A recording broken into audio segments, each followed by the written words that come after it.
Within the next hour, Gibraltar will go into lockdown. You'll be allowed to exercise and go and shop for essentials. The difference to the last lockdown is that places of work will remain open. Details were announced by the Chief Minister at a press conference today. The press conference and lockdown are as a result of the high number of cases, the number of people hospitalised, and the number of frontline workers in self-isolation. The rate of infection today will show 92 more active cases. Yesterday, we added 172 active cases. Today's numbers include 16 new positives in Mount Alvernia. The total number of people with the infection today is 973 active cases. That's just shy of 1,000 active cases. The total number of confirmed cases since we started testing is up to 2,304 cases. Exactly 1 month ago, on the 2nd of December, we were reporting 5 new cases of the infection. Today we had 92 and yesterday 172. On the 2nd of December, we had 1,035 total cases of COVID in our community since we had started testing. We have almost more than doubled that rate in 1 month, up by almost 1,300 cases. More than double. The rate of growth has now got to be arrested. The R rate today is calculated at 1.51. The virus is therefore propagating more quickly than we can control it. The numbers of people admitted to the critical care unit at St. Bernard's Hospital is up to 5 today. We've therefore had to open our second critical care unit. Day surgeries will therefore have to be cancelled. This second CCU will have to be staffed, although there is huge pressure on GHA staff as a result of positive infections amongst them and a lot of people also in self-isolation.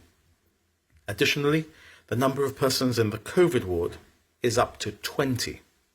The pressure is building on the GHA, and that is also happening in a lot of the other frontline agencies. We cannot allow this pressure to build to breaking point.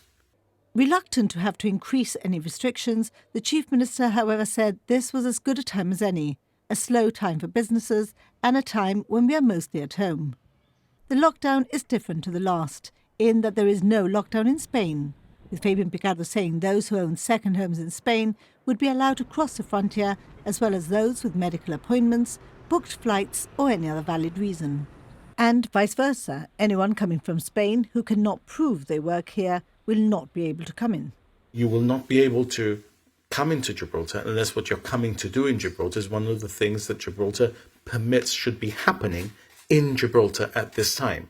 So people coming into Gibraltar will be able to show that they're going to do one of the things permitted. They're coming to work or they're coming to do an essential for some other reason. We will not permit people to come into Gibraltar to do shopping, for example, in the same way as we won't permit people to leave Gibraltar to do shopping. The announcement, however, has coincided with the locking of the Campo municipalities, which means no one will be able to travel in or out of the Campo area. It also means that no travel will be allowed between the Campo's 8 municipalities. A spokesperson for the Junta de Andalucía said the new measures for the Campo are in response to the high numbers being reported in the region, which it attributes to the Gibraltar spike.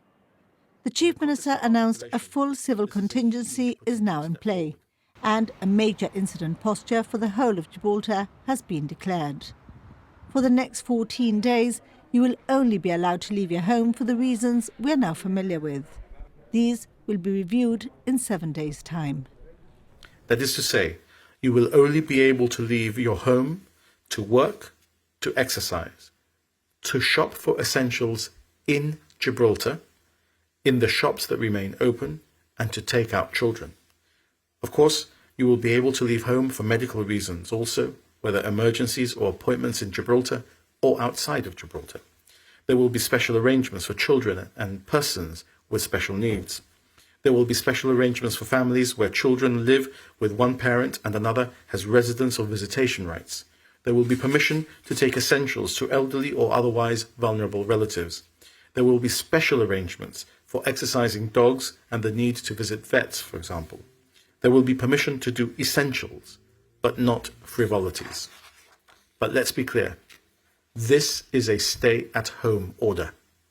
Fabian Picardo warned people not to try and find a way through the rules, but to try to ensure strict compliance with the rules. He urged people to work from home, but unlike the lockdown in March, places of work will not close. Please continue to work in a manner that is safe. The COVID-19 officer in your workplace can seek advice from Public Health Gibraltar in order to ensure a safe system of work. I have already been in contact with Christine Hernandez, the President of the Chamber of Commerce, in order to discuss how we will have to assist some businesses through this.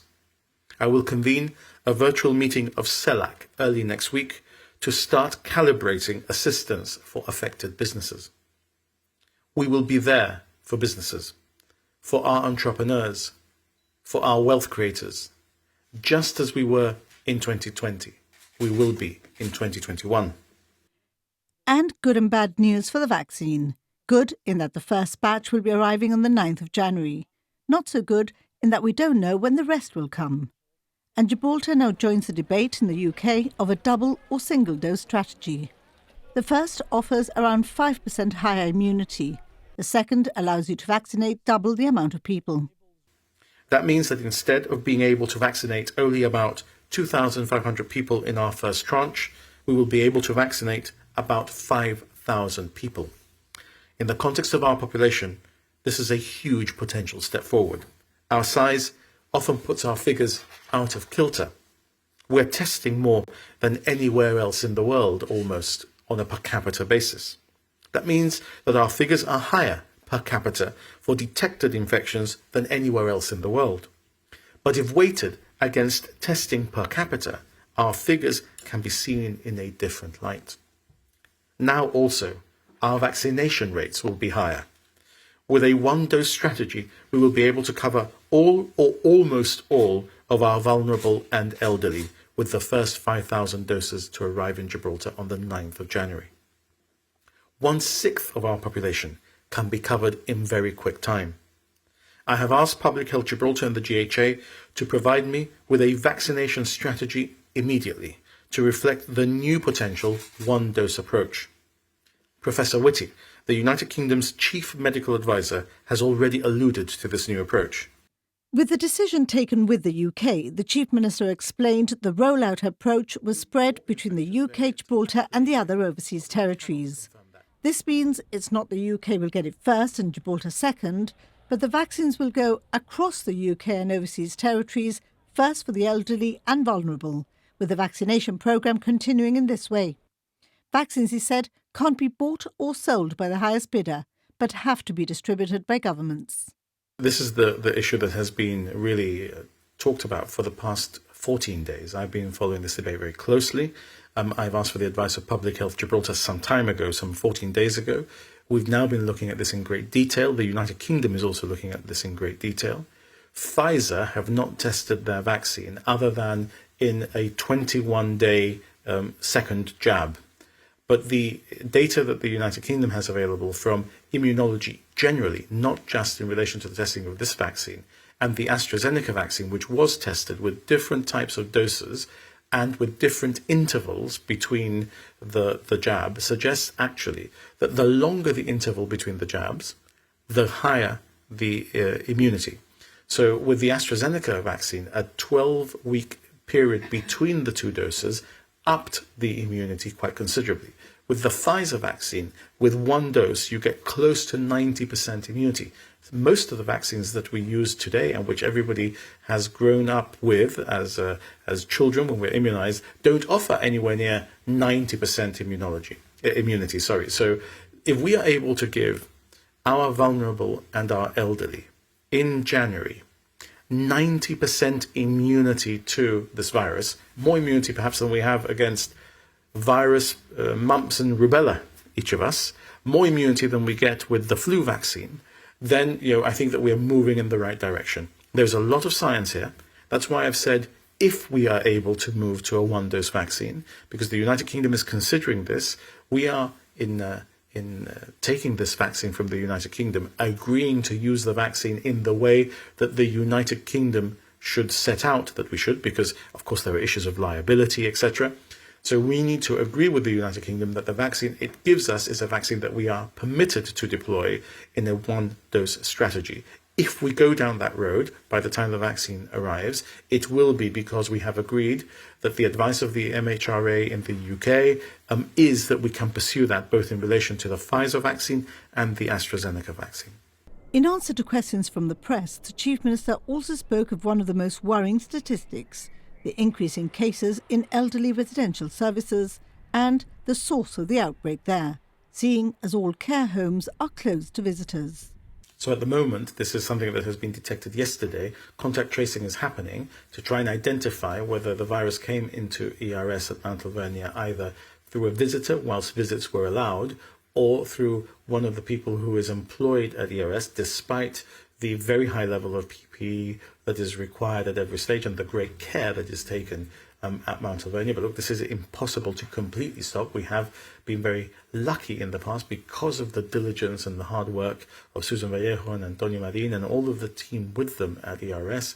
But we need to identify whether it came in through a visitor or through employees. There are positive employees at ERS as well, but you mustn't link the fact that they are positive with the fact that some of the people in ERS are positive, because some of the people who are employees of ERS who are positive are not in contact with those who have got the virus at ERS. So that is work that is ongoing at the moment. At the moment, all are well because we've just detected the virus. It's in its early stages, but of course it's extraordinarily worrying that we have 16 elderly people who have the virus. Some of those who are in Victoria Ward are also of an age profile that is very concerning. And I'm very worried that the virus may yet take more of our loved elderly, or indeed loved Gibraltarians who are not elderly, but who are now suffering with the virus. He said the start of school may be delayed and there would be skeleton childcare provisions for essential workers.